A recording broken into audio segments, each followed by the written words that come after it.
A donde quiera que vayas y donde quiera que estés, como familia estamos conectados. Y hoy, más que ayer, nos conectamos para estudiar juntos la Biblia, como familia de Centro Bíblico El Camino.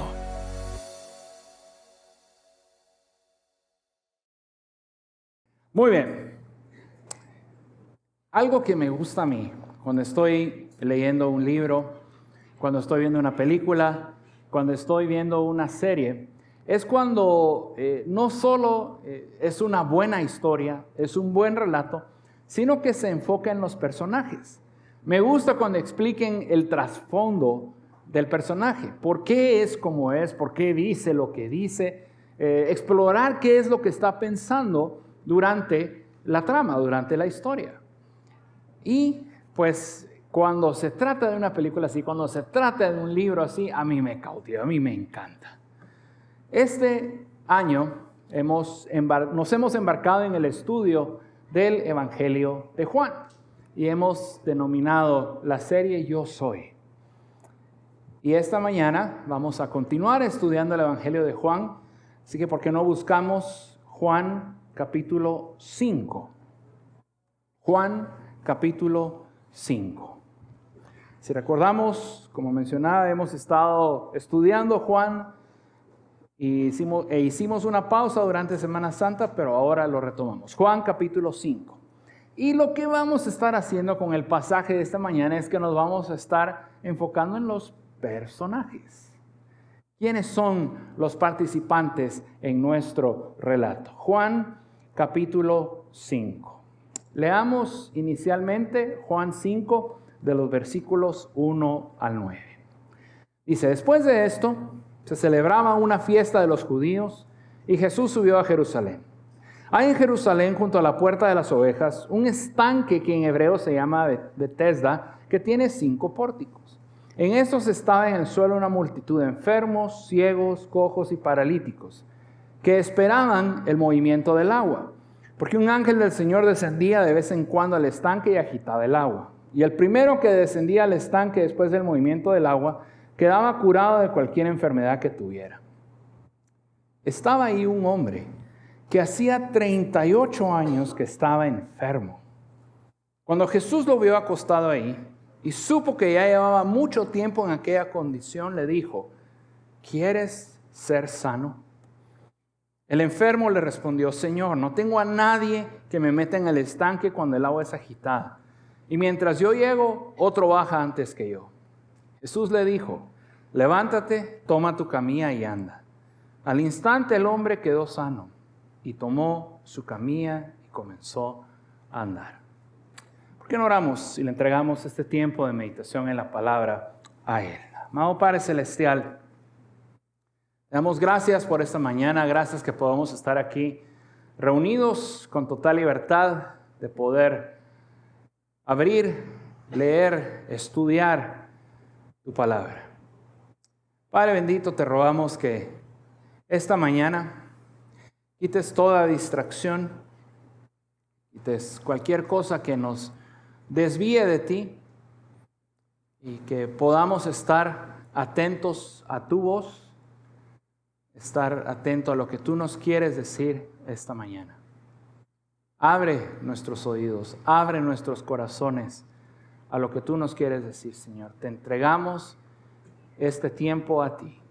Sé tú quien gobierna. En el nombre de Jesús oramos. Amén. Muy bien, entonces, pensando en los personajes, en estos primeros 9 versículos de nuestro relato, vemos que el primer personaje que surge es el Señor Jesús.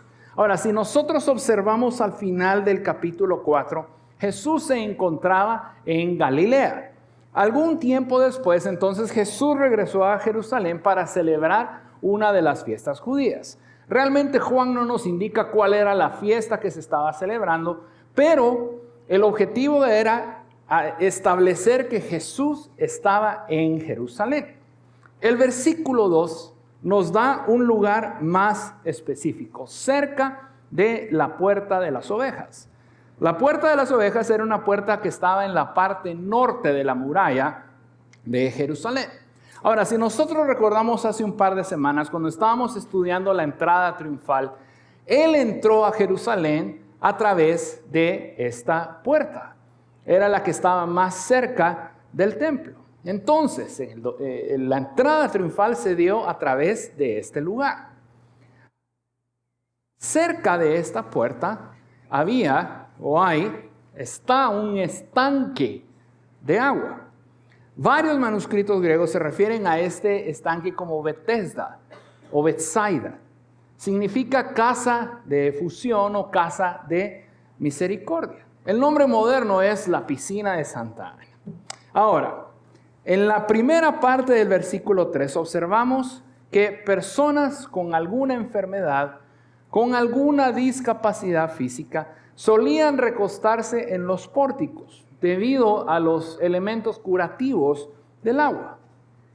Pero cabe una aclaración. La segunda parte del versículo 3 y el versículo 4 debemos manejarlos con cuidado. Ningún manuscrito griego del Nuevo Testamento que data antes del año 400 después de Cristo contiene estos versículos. Muy posiblemente los escribas, los que transcribían la palabra de Dios, añadieron estas afirmaciones. Y lo que estaban buscando era explicar por qué llegaba toda esta gente a este estanque. Y explicar por qué se daba ese movimiento de las aguas que encontramos en el pasaje. Sin embargo, estas explicaciones que dan los escribas se basan probablemente en una superstición. Y es que las supersticiones eran muy comunes en el tiempo de Jesús.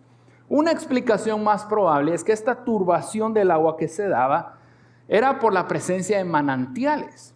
Estos manantiales de vez en cuando arrojaban agua a los estanques situados y estos manantiales estaban debajo de la superficie del agua. Por eso es que se miraba que se movían las aguas. Y posiblemente también estas aguas tenían propiedades minerales, tenían alto contenido de minerales, las cuales obviamente tienen beneficios medicinales para las personas que sufren de dolencias musculares y articulares. Entonces, es en este contexto donde están las personas que buscan una sanidad, buscan un alivio a sus dolencias en este estanque, con estas aguas que encontramos a nuestro segundo personaje. Es un hombre enfermo. Ahora, el versículo 5 nos lo introduce. ¿Qué es lo que tenía? La enfermedad de este hombre parece haber sido alguna clase de parálisis que le impedía moverse de un lugar a otro, como vemos en el versículo 7. Y parece que también, como vamos a estudiar más adelante y nos indica el versículo 14, que fue consecuencia de algún pecado. Vamos a entrar más a fondo más adelante en esto. Quizás una grave afección de artritis había complicado ya su dolencia. Pero observemos cuánto tiempo llevaba este hombre con esta enfermedad. Ojo que no dice que nació así. Dice que llevaba 38 años con la enfermedad. Ni siquiera he llegado a esa edad. ¿Por qué se ríen? La referencia de Juan de la duración de la enfermedad parece solo para hacer constar la gravedad de la misma. Y también para hacer constar que posiblemente este hombre ya estaba desesperado. Ahora, yo pienso en esto. Cuando a mí me da una gripe, yo a los 2 días ya estoy desesperado. Y ahí dicen, muchos dicen que los hombres exageramos más las enfermedades y las gripes. No hay ninguna prueba científica de eso. Pero si a los 2 días ya estamos cansados de una afección estomacal, de una gripe, imagínense estar 38 años con una enfermedad. Muy seguramente este hombre ya estaba desesperado. Y en el versículo 6 entonces tenemos el primer encuentro entre nuestros 2 personajes iniciales. Y observemos bien, Jesús es quien se acerca al hombre enfermo. Ahora, en Marcos 2, 1 al 2, encontramos otro relato donde Jesucristo sana a un paralítico. Si ustedes recuerdan, él estaba en una casa, abrieron el techo y descendieron a este hombre para que Jesús lo sanara. A este hombre, o este hombre más bien, tenía la intención de llegar hacia donde estaba Jesús para ser sanado. Pero en Bethesda, en nuestro pasaje, el hombre no se acercó a Jesús, sino que fue Jesús quien se acercó a él. Y observemos la pregunta que le hace en el versículo 6. ¿Quieres ser sano? ¿Quieres ser sano? En todo momento, cualquier persona, sea creyente o no sea creyente, recibe o experimenta un acercamiento de parte de Dios. Y puede ser de que ese acercamiento sea evidente para la persona, puede ser que no sea evidente, pero en algún momento de nuestras vidas, Dios se ha acercado a nosotros, ya sea para sanidad, para provisión o para salvación. Dios se ha acercado a nosotros. Algunos han respondido afirmativamente, otros no han respondido afirmativamente. Lastimosamente, algunas personas están perfectamente contentos con estar en la condición en la que están. Recordemos lo que Juan escribió en Juan 3:19, escuchen. Y este es el juicio, que la luz vino al mundo, y los hombres amaron más las tinieblas que la luz, pues sus acciones eran malas. A veces cuando Dios se acerca a la vida del ser humano, el ser humano prefiere las tinieblas y el pecado y la condición donde se encuentra que la luz, que Dios. En esta ocasión, Jesús se acercó al hombre enfermo. Y por lo que vemos en el relato, fue a la única persona que sanó ese día. Y si nosotros analizamos entonces, es muy difícil encontrar un motivo especial por el que Cristo se acercó a este hombre. ¿O será que él tenía un propósito específico? Encontraremos la respuesta más adelante. Ahora, regresando a la pregunta que Jesús le hizo al hombre, posiblemente esa pregunta, ¿quieres ser sano?, llevó al hombre a reflexionar sobre su condición. Pero observen lo que respondió el hombre enfermo. Versículo 7.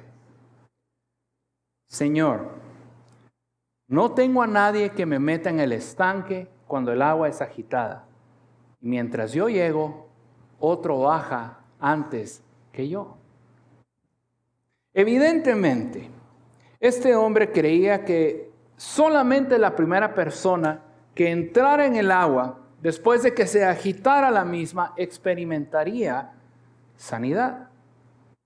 Probablemente esa era la idea popular de la cual surgió la superstición. Cuando el hombre dijo que no tenía a nadie que le ayudara, muy posiblemente lo que estaba haciendo o diciendo o queriéndole transmitir a Jesús es que Jesús lo ayudara para que lo colocara en el agua después de que se agitara la misma y fuera el primero en ser sanado. Lo que el hombre le estaba diciendo a Jesús era: ayúdame a meterme al agua para que yo pueda ser sano. El hombre tenía el deseo de sanarse, pero no los medios para conseguirlo. Su respuesta muestra también que no sabía el poder que tenía Jesús para sanarlo. Su confianza estaba en las aguas, no en Jesús. Muy posiblemente entonces este hombre no tenía fe. Consecuentemente podemos afirmar que tener fe no era absolutamente necesario para experimentar la sanidad. Jesús lo iba a sanar, a pesar de que el hombre no tenía fe en él. Jesús no está limitado por la fragilidad humana. La poca fe del ser humano no limita las obras poderosas de Dios. Ahora, esto es una verdad. No solo en ese momento, sino a través de la historia. Dios no necesita de la fe que nosotros podamos tener en Él para obrar milagros en nuestras vidas. Es decir, nosotros tenemos poca fe, porque si dependiera de nuestra fe, Dios no haría ningún milagro en nuestras vidas. Ahora, si observan, estoy hablando en la primera persona en forma plural. Nosotros. Me estoy incluyendo a mí. Porque varias veces en mi vida Dios ha obrado milagros y yo no tenía la suficiente fe para creer que Él podía obrar esos milagros. Si hubiera dependido de mi fe, Dios no me hubiera salvado, no me hubiera sanado, no me hubiera protegido, no me hubiera provisto en el momento en que tenía la necesidad. Pero Dios obra en nuestras vidas a pesar de nuestra poca fe. Como podemos observar en el versículo 8, las palabras de Jesús sanaron al hombre. Ahora, obviamente Jesús no solamente lo había sanado de su enfermedad, sino que también le había dado suficiente fuerza para llevar su camilla. Normalmente no podemos utilizar los músculos inmediatamente después de que no los hemos usado por mucho tiempo. Ya llegué a la edad que cuando me levanto no puedo estirar las piernas inmediatamente. Imagínense después de 38 años. Los músculos se atrofian. Pero este hombre tuvo el pleno uso de sus músculos instantáneamente. La primera parte del versículo 9 nos indica que el hombre enfermo se sanó de forma inmediata.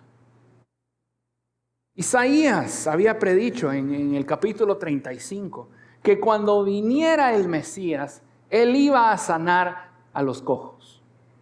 Aquí estaba una prueba irrefutable para que todo Jerusalén lo viera. 38 años, seguramente todo Jerusalén había visto a este hombre. Era una prueba irrefutable de que el Mesías había llegado. Había sanado a este hombre, que todos habían visto que no podía caminar. El hombre impotente se encontró con el Dios omnipotente.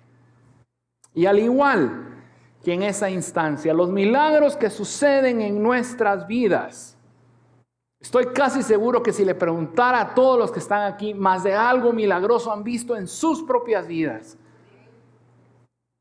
Los milagros que suceden en nuestras vidas muestran que Él es Dios omnipotente. Él da sanidad. Él provee. Él nos protege. Él nos guarda. Él nos sana. Él nos salva. ¿Qué mayor milagro que la salvación de nuestras almas? El final del versículo 9 nos explica un aspecto del relato que no conocíamos antes. Veamos y leamos a partir del versículo 9 hasta el versículo 18. Pero aquel día era día de reposo. Por eso los judíos decían al que había sido sanado: es día de reposo y no te es permitido cargar tu camilla. Pero él le respondió: el mismo que me sanó me dijo, toma tu camilla y anda. Le preguntaron: ¿quién es el hombre que te dijo, toma tu camilla y anda? Pero el que había sido sanado no sabía quién era, porque Jesús sin que se dieran cuenta, se había apartado de la multitud que estaba en aquel lugar. Después de esto, Jesús lo halló en el templo y le dijo: mira, has sido sanado. No peques más para que no te suceda algo peor. El hombre se fue y dijo a los judíos que Jesús era el que lo había sanado. A causa de esto, los judíos perseguían a Jesús porque hacía estas cosas en el día de reposo. Pero Jesús le respondió: hasta ahora mi Padre trabaja y yo también trabajo. Entonces, por esta causa, los judíos aún más procuraban matar a Jesús, porque no solo violaba el día de reposo, sino que también llamaba a Dios su propio Padre, haciéndose igual a Dios. Al cargar su camilla durante el día del reposo, el Sabbat, el hombre desencadenó una controversia. Al ordenarle que lo hiciera, Jesús era el responsable por la situación que se produjo. De hecho, hasta posiblemente lo hizo intencionalmente. Probablemente esto explica por qué Jesús sanó a este hombre en particular, para generar la situación y la revelación que le quería hacer al pueblo judío. Y entonces encontramos a nuestro tercer personaje, pero es un grupo. Son los judíos que estaban en Jerusalén en esos días. Ahora, más de una vez Jesús utilizó sus actividades durante el día de reposo para hacer que los judíos se percataran, se dieran cuenta de quién era Él. Aquí quería que se dieran cuenta de que Él tenía el derecho de trabajar en el día de reposo, como lo hacía su Padre.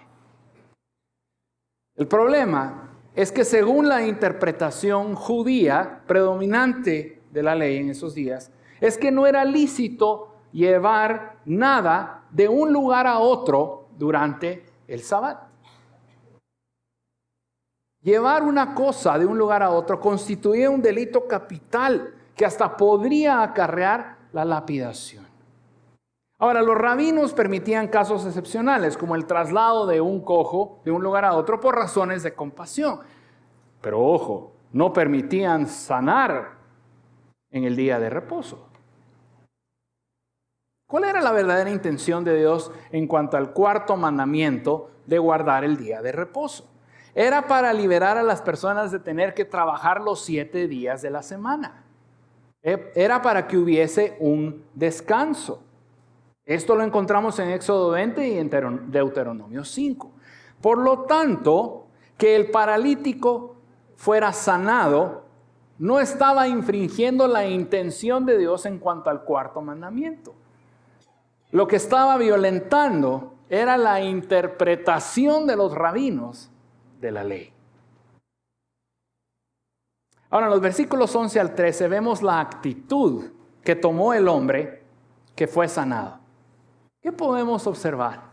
En primer lugar, vemos que eludió su responsabilidad por desobedecer la norma de los judíos, de los rabinos. ¿Qué fue lo que hizo?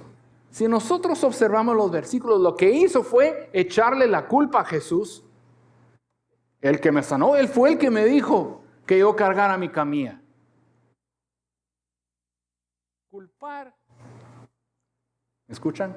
Culpar a Jesús realmente no es una forma de expresar gratitud hacia Él.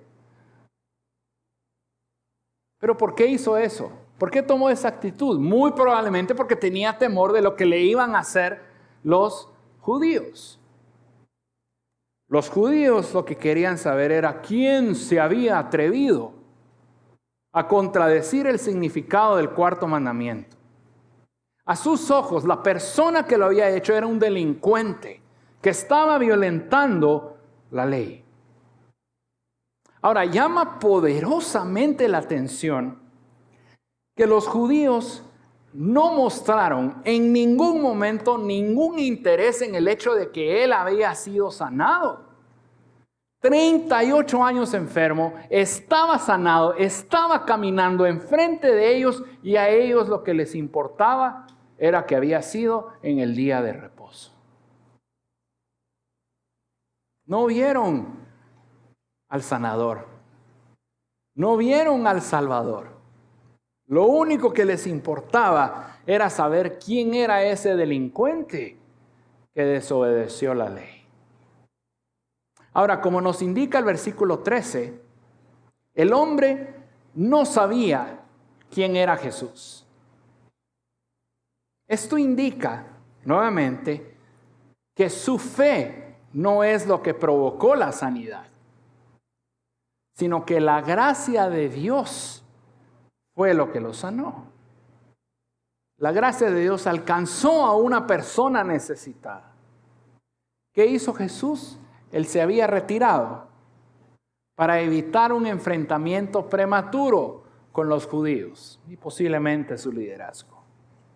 Ahora, algo que llama también la atención es que no vemos en el pasaje en ningún momento tampoco una indicación si este hombre creyó en Jesús.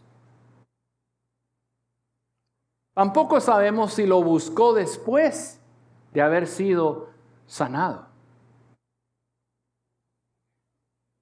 Muchas personas aceptan los regalos de Dios, aceptan los milagros de Dios, pero ignoran al dador.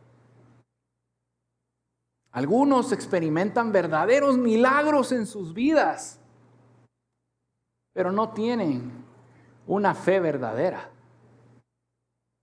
Se enfocan en sí mismos en vez de abrir los ojos y ver a Dios. Incluso dicen, es que Dios me sanó, es que Dios me proveyó, es que Dios me guardó, pero su vida no lo refleja. Toman a Dios muy a la ligera.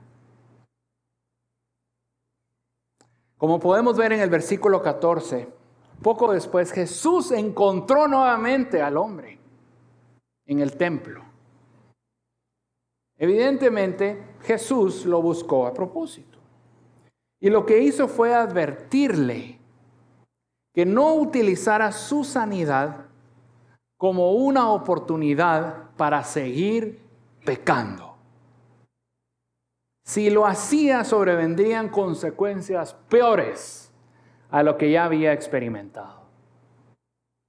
Es posible que Jesús tuviera en mente la condenación eterna más que consecuencias inmediatas, ya que el hombre no mostraba ningún indicio de tener fe.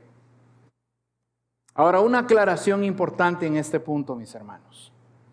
La enfermedad no siempre es resultado directo del pecado personal.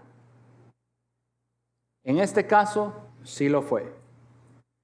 Lo repito, la enfermedad no siempre es resultado del pecado personal. En este caso, sí. Y en el versículo 15 vemos la acción que tomó el hombre.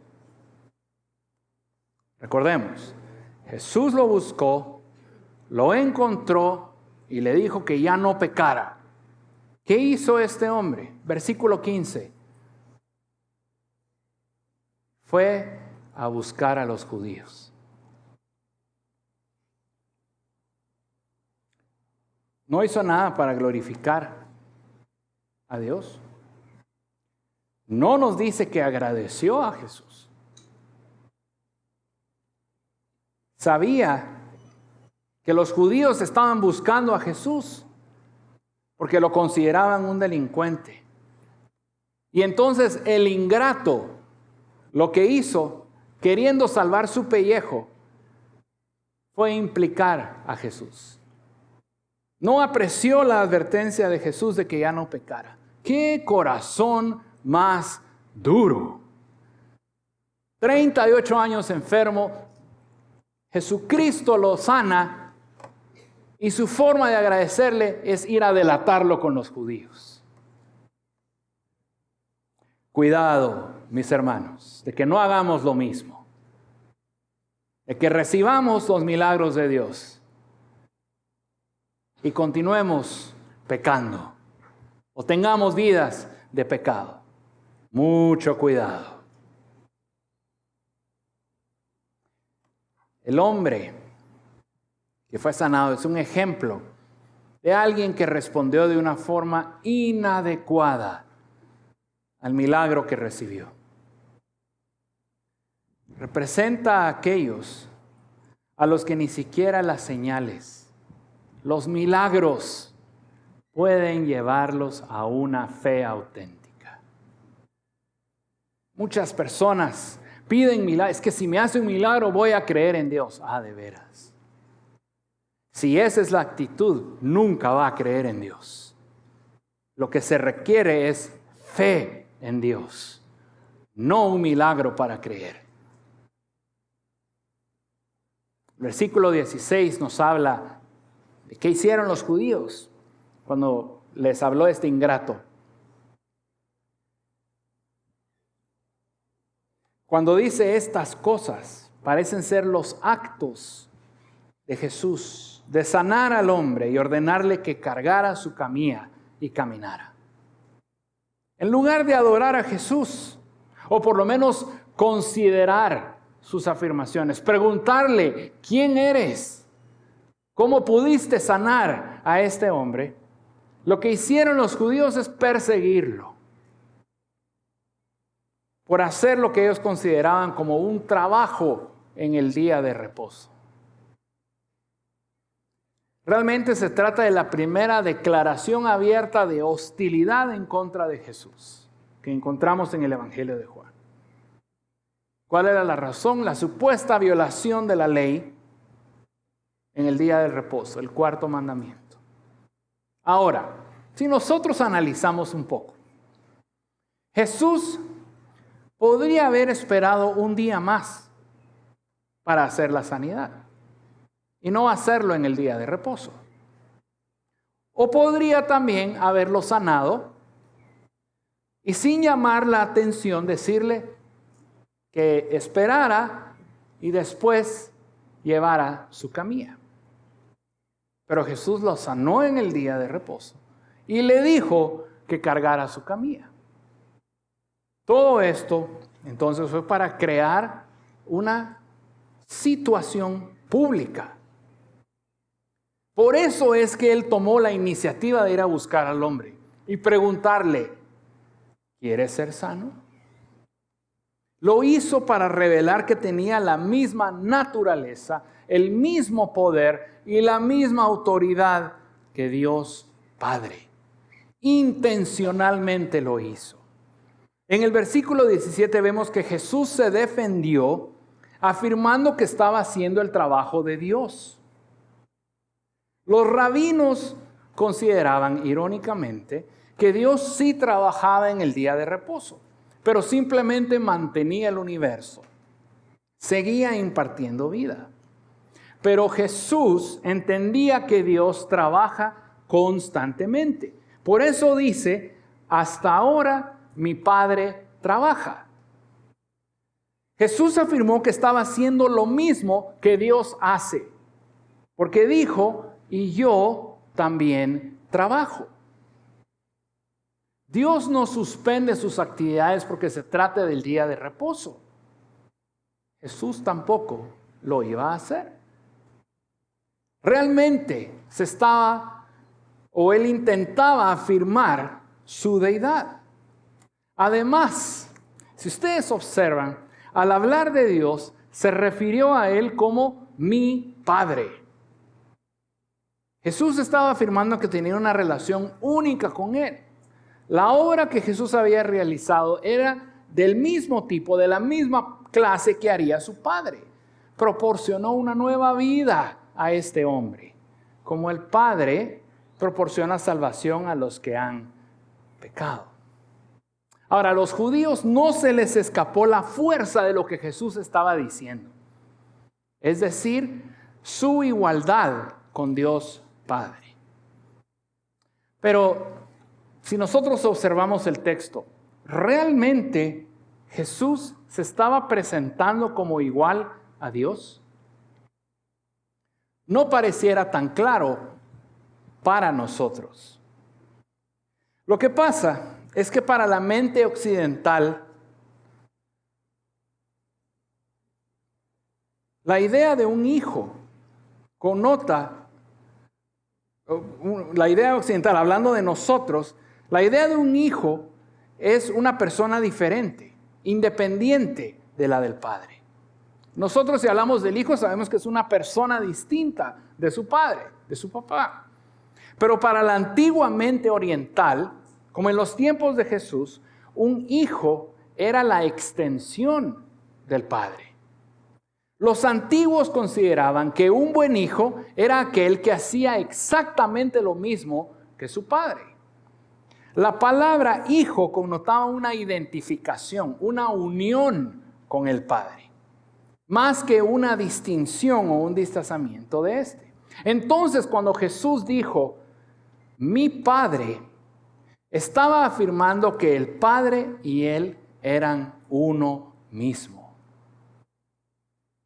Jesús estaba afirmando que Él era Dios. Muy bien. Entonces, pensando en los personajes de nuestro relato, ¿qué podemos aprender de cada uno de ellos? ¿Se recuerdan? Teníamos 3 personajes: a Jesús, al hombre enfermo y a los judíos. ¿Qué podemos aprender de Jesús? Obviamente, primero, que Él es Dios. Pero también, Él, a propósito, buscó esa situación. Ahora, eso puede hacer que nos cambie un poco nosotros la forma en que vemos nuestras propias vidas. A veces, y a mí me sucede, nosotros oramos, Dios, dame una oportunidad para hablarle a esta persona de ti. O crea tú una situación donde yo pueda explicar una verdad de ti. Pero tal vez nosotros debemos hacer lo mismo que Jesús y crear las oportunidades de hablar de Dios. Crear las oportunidades de hablar una verdad acerca de Él y transmitirla.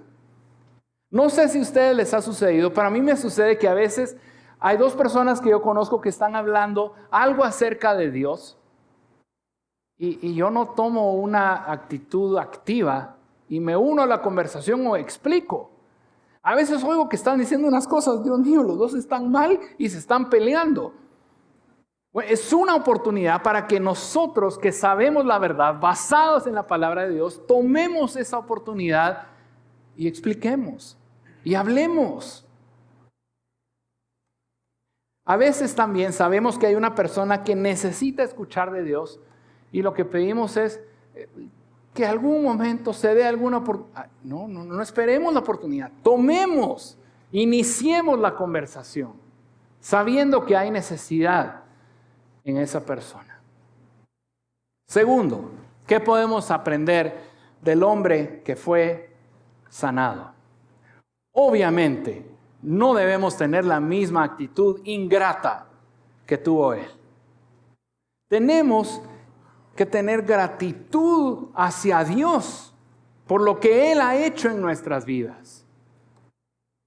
Y esa gratitud a Dios y ese reconocimiento que fue Dios quien obró en nuestras vidas nos debe llevar a cambiar nuestras vidas permanentemente.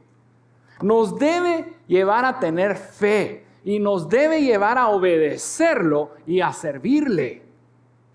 Porque si no, seremos igual que ese hombre que no cambió su vida después de haber recibido sanidad. Si hemos experimentado algún milagro en nuestras vidas deben reflejarlo. No podemos ser iguales. No podemos dejar de buscar a Dios. No podemos dejar de servirle. Es lo mínimo que podemos hacer. Y de los judíos, ¿qué podemos aprender? Debemos enfocarnos en lo que es importante y no lo secundario.